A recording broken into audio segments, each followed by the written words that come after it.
ইজৰাইলে কি লুকুৱাইছে সমগ্ৰ দেশৰ পৰা আৰু কিমান দিন ট্ৰাম্পৰ আঙুলিৰ ধাৰত নাচিব ইজৰাইলে। ইৰাণৰ খাইবাৰ মিছাইলে যিদৰে ধ্বংস কৰিছে ইজৰাইলক, ধ্বংসস্তূপত পৰিণত হোৱা ইজৰাইলে সেয়া লুকুৱাবলৈ নিৰ্দেশ জাৰি কৰিছে জনতাক। কঠোৰভাৱে নিৰ্দেশ দিয়ে ইজৰাইলৰ ভিতৰৰ কোনো ভিডিঅ' নকৰিবলৈ। ইজৰাইলৰ প্ৰকৃত অৱস্থা যাতে বাহিৰলৈ নাযায় তাৰ বাবে কঠোৰ পদক্ষেপ লৈছে ইজৰাইলে। জনতাৰ লগতে বাতৰি কৰিবলৈ যোৱা সকলোকো দৃশ্য দেখুৱাবলৈ বাধা আৰোপ কৰিছে। তেল আভিভৰ ৰাস্তা ঘাট শূন্য হৈ পৰে। বাংকাৰত আশ্ৰয় লৈ আছে মানুহে, বহু লোক নিহত হৈছে। কিন্তু এই বাতৰি সম্প্ৰচাৰ হ'বলৈ দিয়া নাই।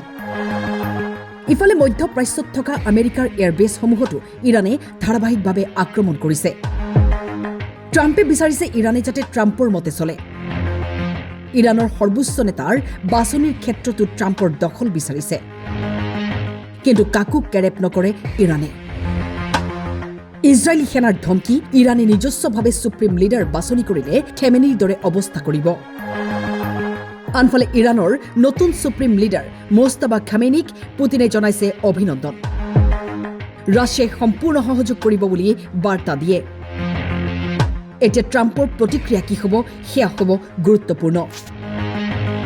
News desk, time 8।